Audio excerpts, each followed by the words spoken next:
Salam pemirsa TVRI Kalimantan Barat dimanapun Anda berada, senang sekali saya Gabdi kembali diberikan kepercayaan untuk hadir dalam program istimewa TVRI Kalimantan Barat, yaitu Orasi, Obrolan Demokrasi. Saat ini kami sedang berada di wilayah yang terkenal dengan dodol lidah buayanya, yaitu Kabupaten Sanggau.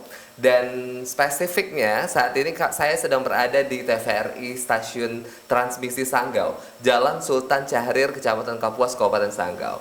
Dan saat ini tentunya dalam program ini kami akan berbicara tentang pemilu dan juga demokrasi, edukasi dan juga sosialisasi terkait dengan pemilu 2024 nanti bersama stakeholder yang tentunya kredibel untuk kita minta keterangan terkait dengan hal tersebut. Dan kali ini angle yang kita akan paparkan kepada pemirsa TVRI Kalimantan Barat yaitu terkait dengan teknis penyelenggaraan pemilu. Dan telah hadir bersama saya, terima kasih sebelumnya Pak telah hadir, yaitu Bapak Iis Supianto. Betul? Betul. Jadi panggilannya apa nih, Mas, Kang? Biasanya panggil Bang Is saja lah. Oh, Bang Is aja ya.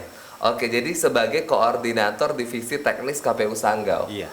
Lah, kita dengar awal kata teknis saja tuh sepertinya udah kompleks benar Bang ya, kompleks sekali ya. Jadi banyak benar yang dikerjakan gitu.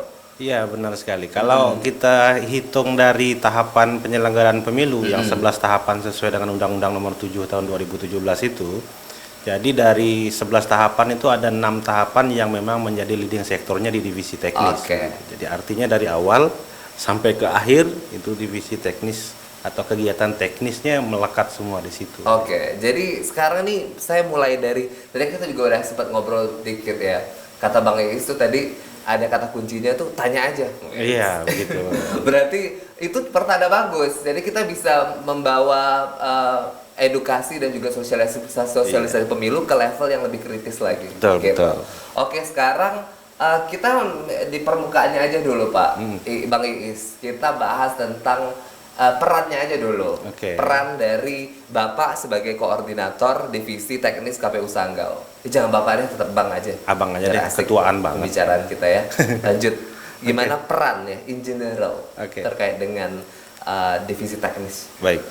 Pertama yang mau saya sampaikan bahwa kalau di institusinya KPU maupun Bawaslu itu ya, itu kan ada yang namanya komisioner, biasa disebutnya demikian. Jadi untuk memimpin sebuah lembaga yang ada di KPU di sebuah tingkatan itu jumlahnya itu tergantung kebutuhan. Ada di setiap kabupaten kota itu ada yang 5 dan ada juga yang 7. Nah, kalau kita ambil salah satu contohnya Kabupaten Sanggau ya. Kabupaten Sanggau itu kan kami ada berlima nih komisionernya ini. Jadi 5 itu sifatnya adalah kolektif kolegial. Kemudian dipimpin oleh 1 orang ketua, bukan kepala ya. Karena apa? Karena tugas, fungsi, wewenang, tanggung jawabnya itu sama. Jadi ketua itu hanya jabatan administratif saja. Nah, dari kelima orang kami ini terdiri dari beberapa divisi. Nah, salah satunya yang saya pegang sekarang adalah divisi teknis penyelenggaraan pemilu. Nah, di divisi teknis penyelenggaraan pemilu itu sendiri,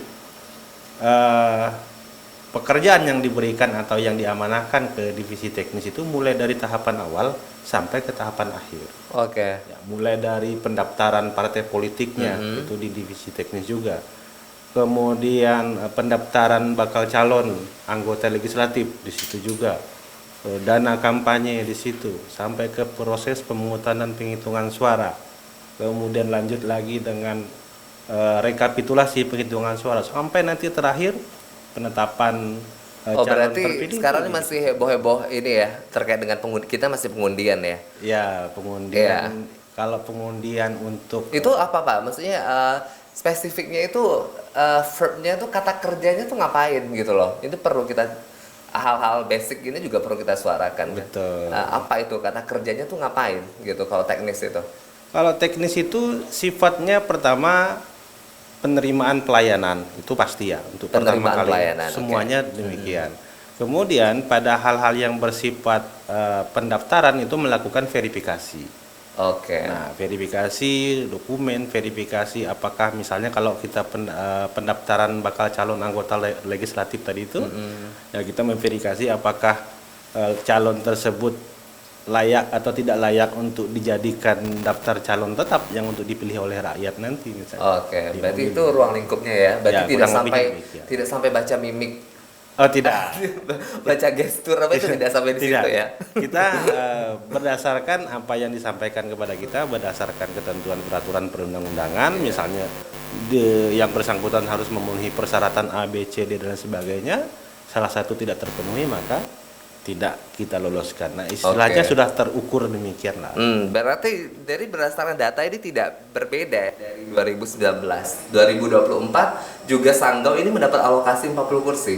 Ya, Dan sama, juga masih 5 tetap dapil sama. ya. Sama, masih tetap sama ya Pak. Ya. Jadi bagaimana Pak membaca ini? Apakah alokasi 40 kursi ini sudah mampu mengakomodasi kebutuhan Kabupaten Sanggau itu dan juga 5 dapil ini termasuk juga bisa diakomodasi atau tidak so far Ya. oleh divisi teknis. Oke. Jadi penentuan jumlah alokasi kursi itu sebetulnya tidak pada komposisi kita melihat ini cukup apa tidak. Oke. Tetapi ada undang-undang yang mengatur bahwa ketentuan untuk menentukan jumlah kursi anggota dewan pada satu kabupaten itu berdasarkan ketentuan jumlah penduduk. Nah, jadi kita menghitung kebutuhan jumlah kursi itu jadi jumlah penduduk Oke. terakhir. Oh ya, itu Nah, pengetahuan gitu, baru ya. juga bagi saya Oke. pribadi. Contoh misalnya untuk Kabupaten Sanggau itu kan jumlah penduduknya kemarin itu masih di kisaran 330 490 Oh, lebih oke, begitu oke. ya, ribu. Sehingga untuk Kabupaten Sanggau sendiri masih ditetapkan di angka 40 kursi. Oke. Nah, kalau di atas 500 maka dia akan nanti naik ke 45 kursi. Jadi kita menyesuaikan ketentuan peraturan perundang-undangan itu. Perihal cukup tidak cukup, Oh, iya, menarik. ya Itu informasi tentatif lah barang itu gitu kan. Oke, Pak. Lebih serius boleh? Oh, silakan.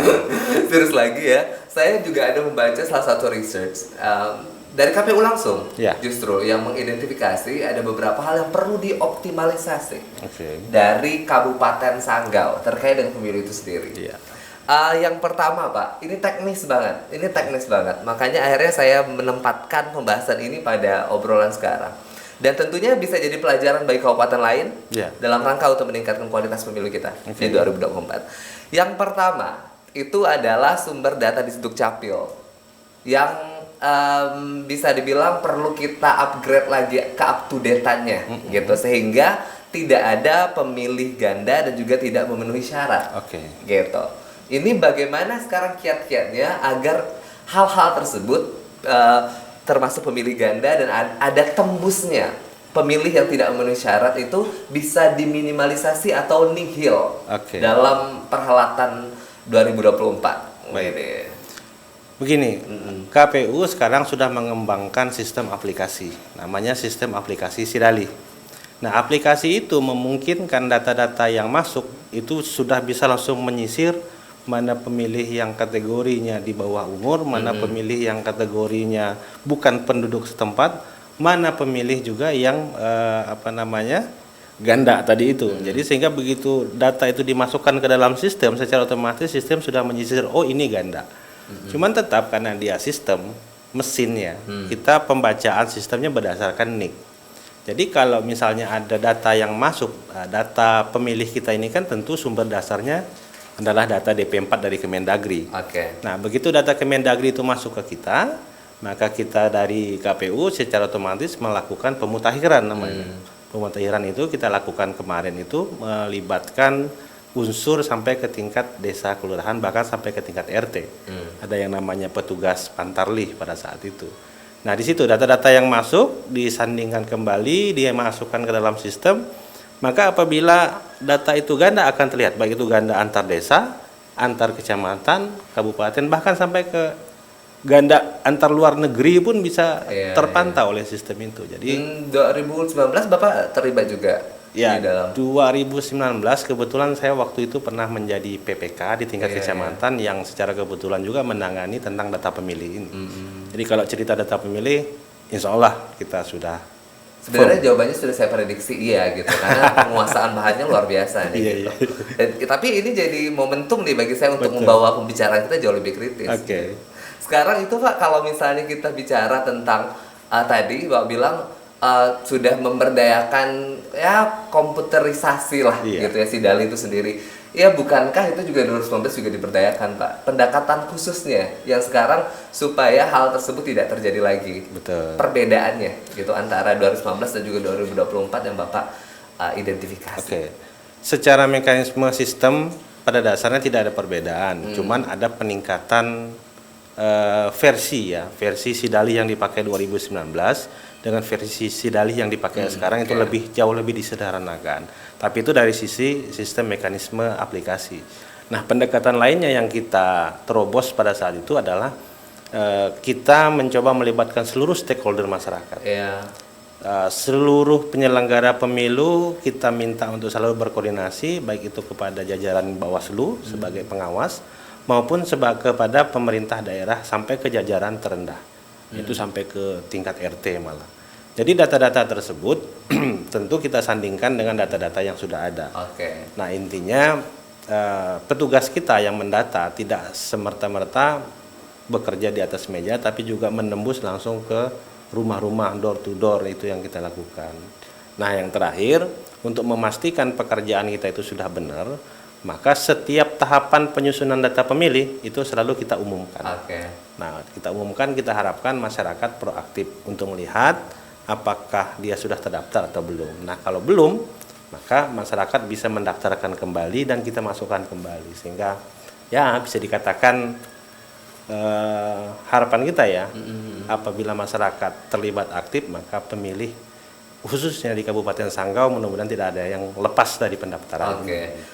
Wah, sebenarnya saya kalau misalnya saya amati Pak, kompleksnya luar biasa kalau kita ngomongin teknis ya. Tapi itu tidak tergambar sekali dari aura Anda ya Pak ya. Biasa kan keruwetan ini kita berpengaruh gitu. Dari mulai dari jarangnya rambut gitu. Biasanya begitu. Biasanya gitu ya. Itu jadi itu sudah diketahui dari awal, makanya akhirnya bisa berkomitmen di teknis tuh ya. Itu seperti apa tuh Pak? Gini, maksudnya tuh Bapak kan sebenarnya punya background tuh, kan akhirnya sekarang mau berkomitmen di bagian teknis dengan kompleksitas yang luar biasa itu.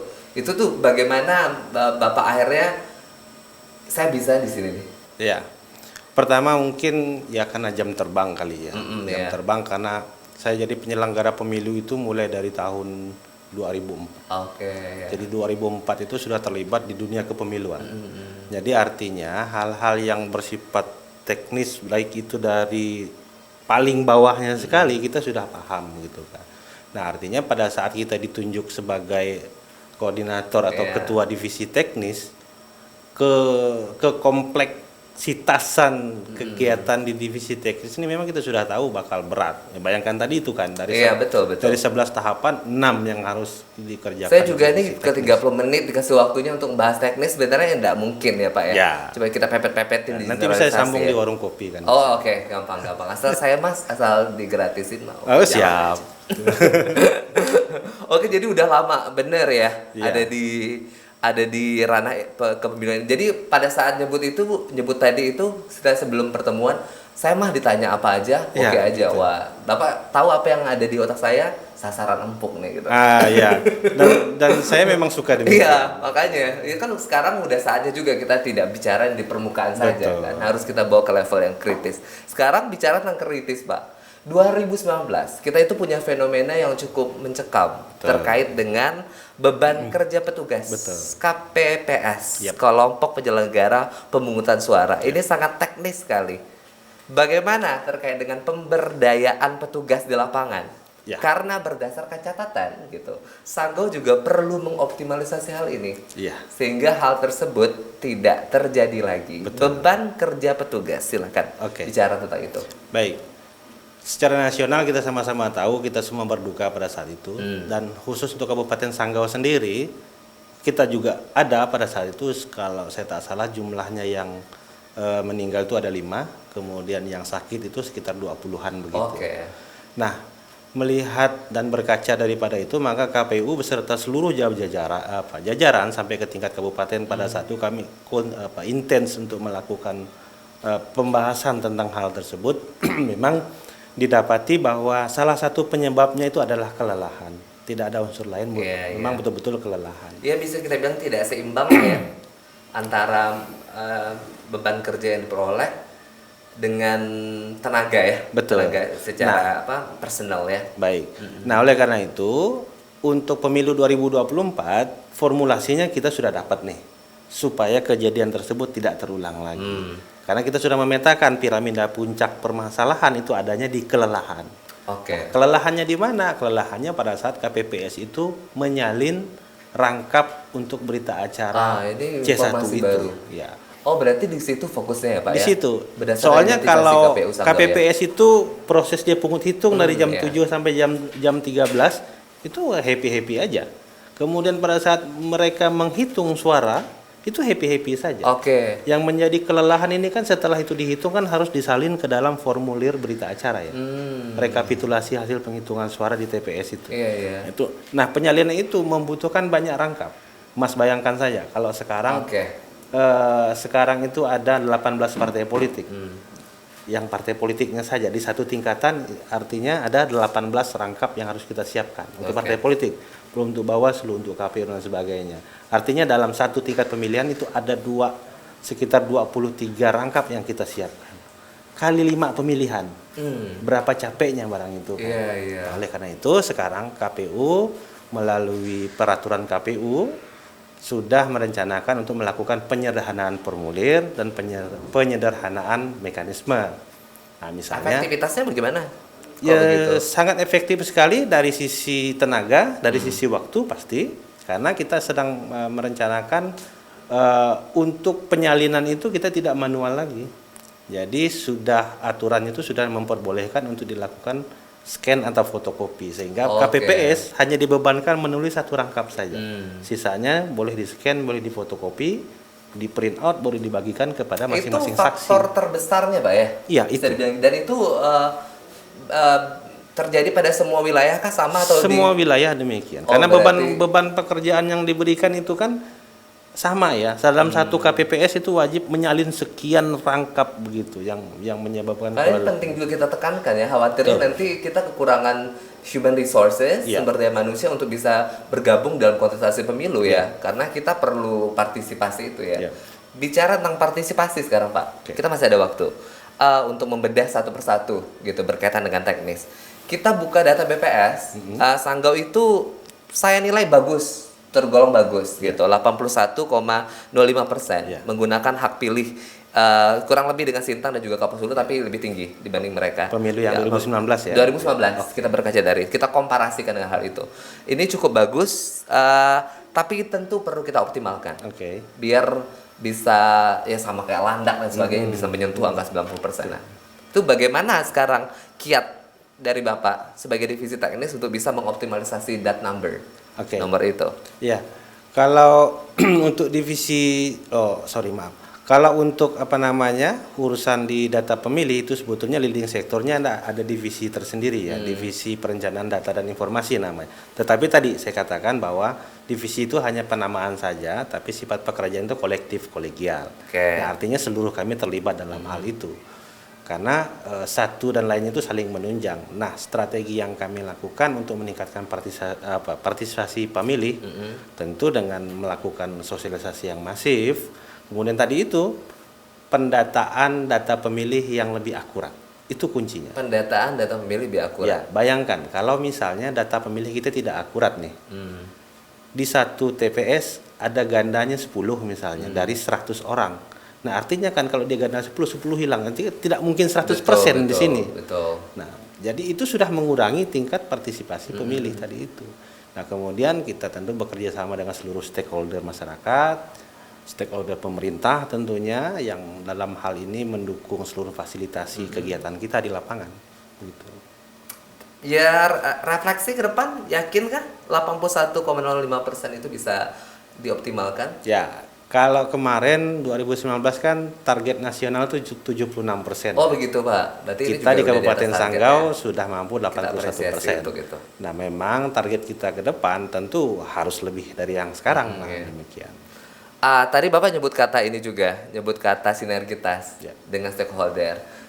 Itu juga menjadi pertanyaan yang sering kali kita tanyakan untuk lebih konkret lagi Pak. Oke. Bagaimana divisi teknis itu mampu menjaring stakeholder lainnya untuk bekerja secara kolektif tadi, Oke. sehingga pemilu yang kita harapkan dapat terwujud secara optimal. Ya. Kita fokusnya di hari pemungutan suara karena finalnya di sana, ya. Dalam rangka mempersiapkan hal tersebut, tentu dari seluruh stakeholder, baik itu dari sisi pemerintah, kepolisian, pengawas pemilu, dan masyarakatnya sendiri. Nah, tentu yang paling utama adalah dukungan fasilitasi.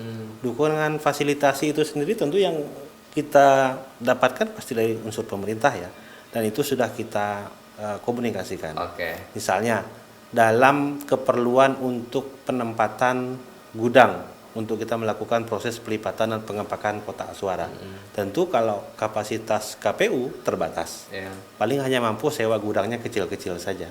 Nah, tapi dengan melibatkan stakeholder pemerintah, dalam hal ini Pemda, kita sudah minta izin tempat, misalnya kayak di Gor Bujang Melaka yang bangunannya besar, menjadi tempat yang leluasa bagi kita untuk melakukan proses pelipatan surat suara dan pengepakan kotak suara itu sendiri. Itu salah satu contoh.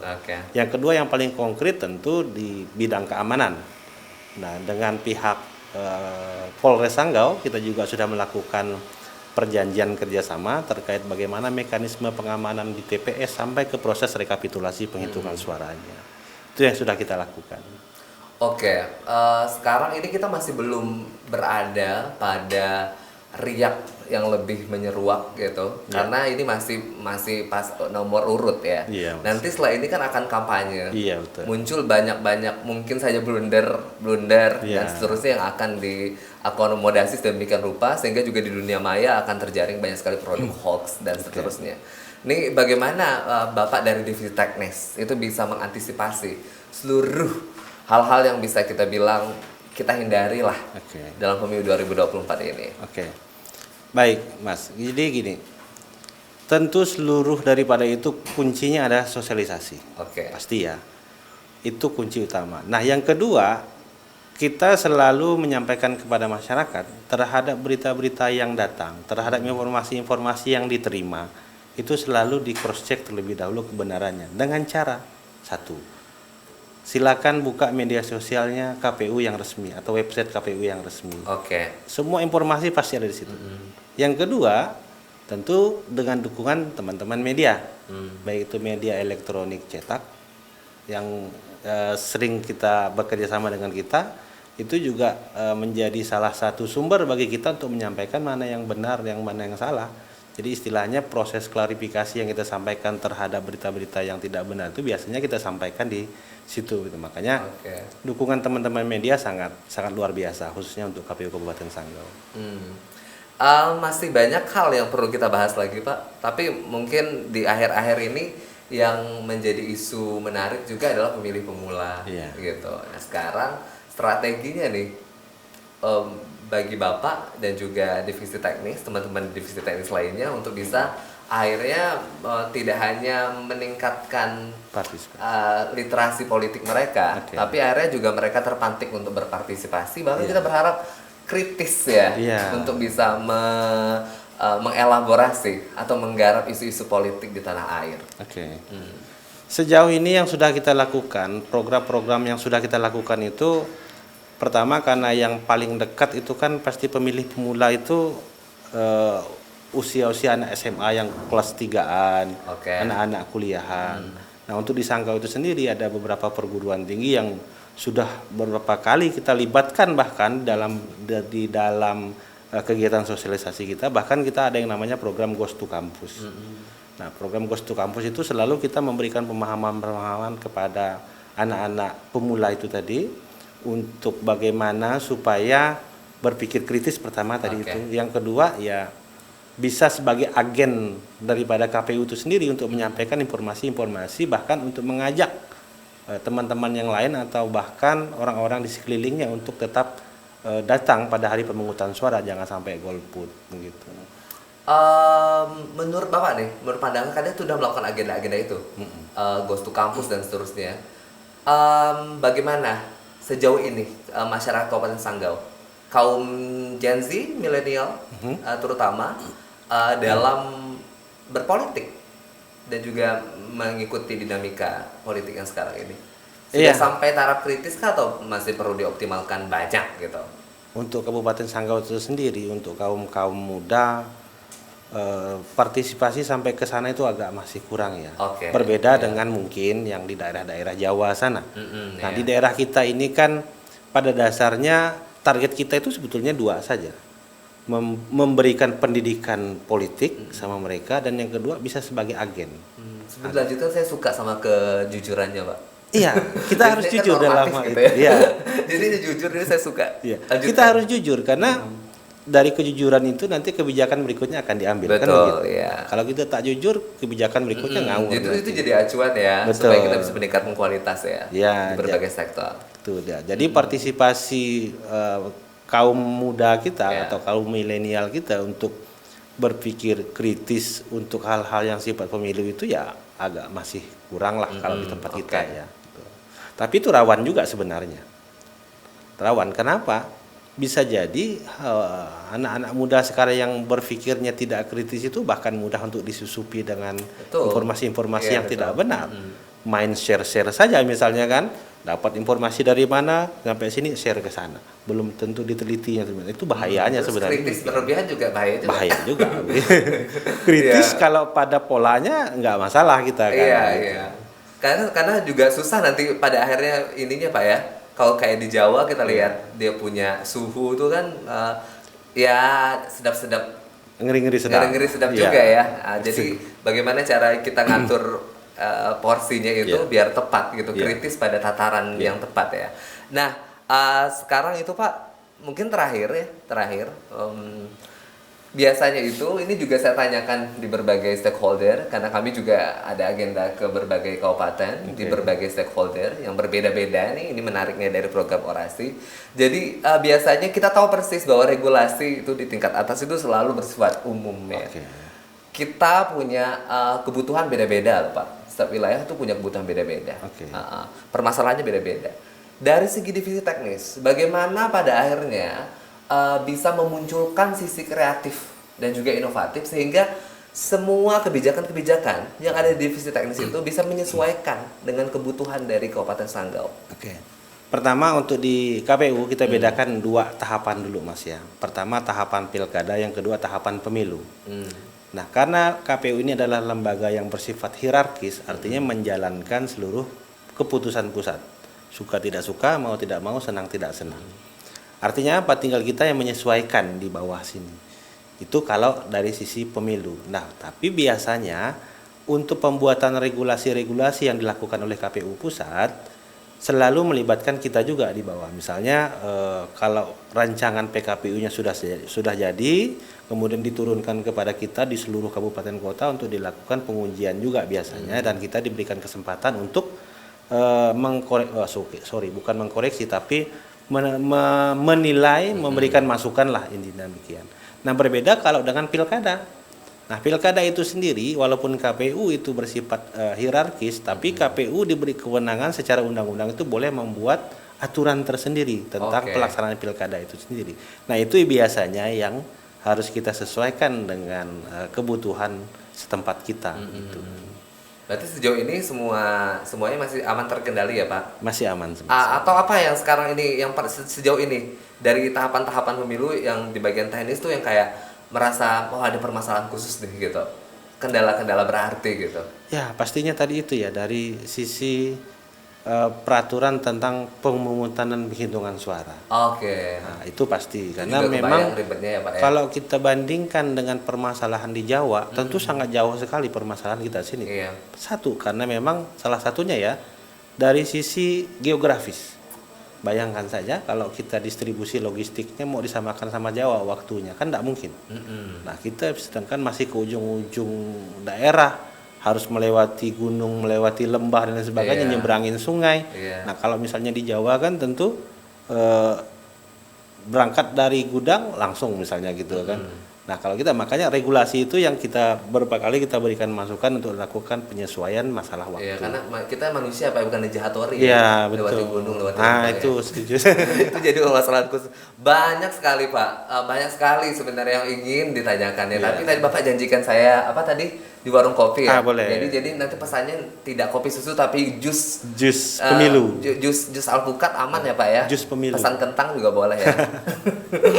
Jadi mumpung kan dapat kesempatan Iya, untuk iya, ngobrol iya. banyak. Jadi sekali lagi Pak, makasih banyak Pak. Siap. Makasih banyak hal sebenarnya yang masih ingin kita bahas. Ya, mudah-mudahan Kita, ada sesi 2-nya mudah-mudahan lagi. ya, kita ada sesi 2-nya lagi. Tergantung budget ya. Tergantung budget. Anyway, terima kasih sekali Ya. Pak. Sekali lagi saya sampaikan di antara banyak kesibukan, terutama kita juga sekarang juga saya sama ya media dan juga Bapak di bagian divisi teknis juga lagi dihantui Iya. dengan beragam agenda tentang pemilu yang perlu kita optimalisasi satu persatu sehingga seluruh langkahnya bisa berjalan efektif. Saya juga berharap juga Bapak dan juga teman-teman di divisi teknis, Sanggau dan juga seluruh kabupaten bisa menjalankan amanah dengan sebaik-baiknya gitu sehingga seluruh tahapan bisa dijalankan dengan sebaik-baiknya juga gitu. Semoga ya Pak ya, semoga tadi harapan kita bersama itu juga rambut yang jarang-jarang itu Betul. jadi akhirnya Rambut jarang tak masalah, yang penting doakan sehat saja. oh gitu ya. Jadi sejauh ini gimana gula darah? Alhamdulillah masih sehat. Bagus ya.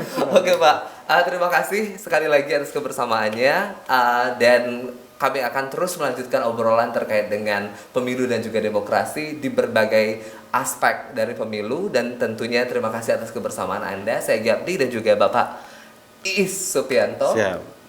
Pamit undur diri. Terima kasih atas kebersamaan Anda. Sampai jumpa.